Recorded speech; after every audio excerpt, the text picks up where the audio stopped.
Hi, this is Joe again with another review. For the sake of this video, I'm going to be discussing the 1958 science fiction horror film, Attack of the Puppet People. This is the actual title of the film, folks. You can't make this up. Of course, this movie does star a famous science fiction star, and that's John Hoyt. For those of you who are Star Trek fans out there, he was in the original animated Star Trek pilot called The Cage. He played a doctor in that episode. Fortunately, never was rehired to continue his part when the show was actually picked up by NBC. But he was also in the very famous Twilight Zone episode with real motion. Please stand up. So that's who John Hoyt is.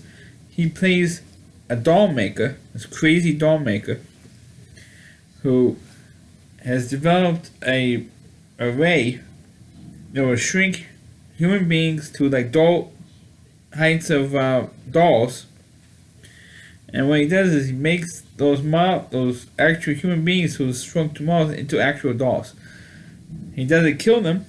He just shrinks them down to size, and he models his dolls after the real life people who are now doll size.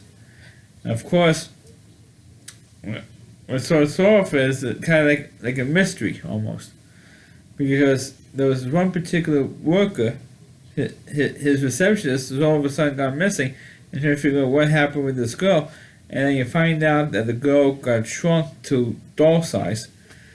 The plot of this movie doesn't exactly make a whole lot of sense. It's almost like a feature length Twilight Zone episode. And ironically, John Hoyt was in a classic Twilight Zone episode. But it's such a convoluted plot. It's hard to explain. It's that he shrinks people down to size, and then let's say he shrinks into the size of my phone, let's say, and then what he does is he models a phone after the shrunken people. It doesn't really make sense. It makes more sense if he makes them into an actual doll. Dips them in plastic and then an actual doll, and sells that. But he does it. Then makes a series of dolls based on this one particular person. He keeps, remaking those particular dolls, and he keeps the actual human beings around.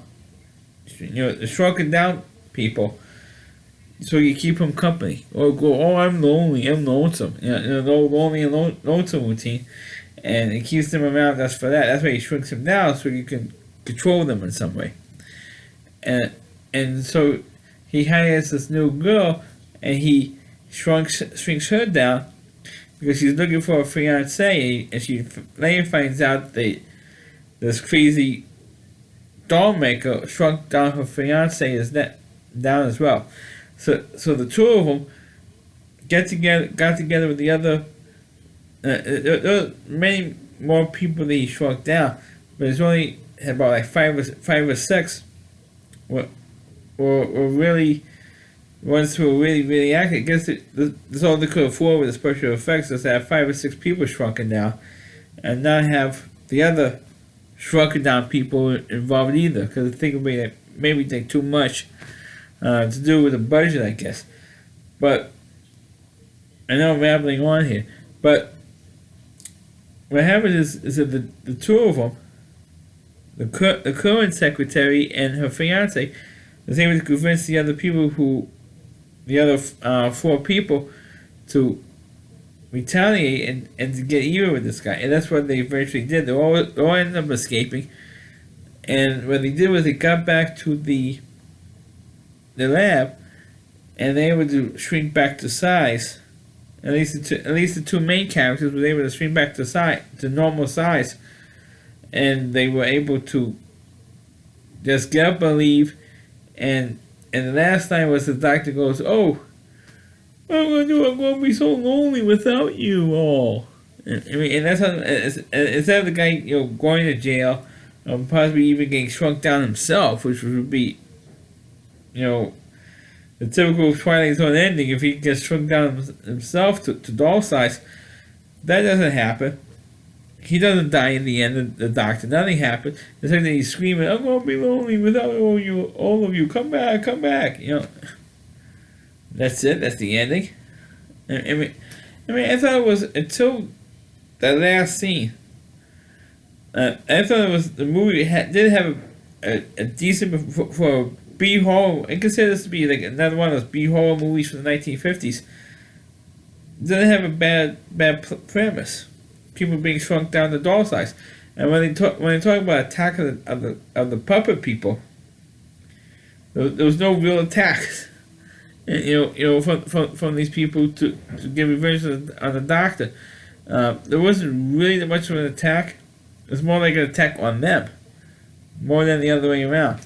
But I don't make up the titles for this movie, folks. I just watch them and review them here on my YouTube channel. But this movie was really lame. Really one of the lamest endings you could possibly see in a movie like this. Like you just said, usually in a movie like this is either the doctor dies at the end, all the people get shrunken down to size because even on the doctor and they shrink him down to size, or they kill him, or he gets arrested and the cops send him to jail. It's like one of those three scenarios happens in a movie like this, but none of that happens. And then the guy is screaming that he's going to be lonely without these guys, without the shrunken people. Come on. It was like such lame BS that's not even funny. It's not even funny.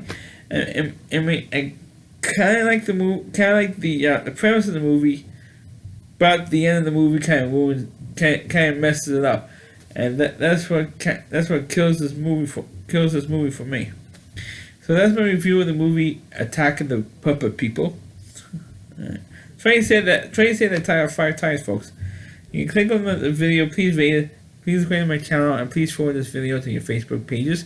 And you check out all my reviews and only on my YouTube channel, rallyseed.com, it's all WDY, and that's seed.com, it's the homepage of the Rally Reviewer. Christine Moore, they're the TV Trash Guy. Just check out all of his reviews on his website. Thanks for watching. Catch you next time.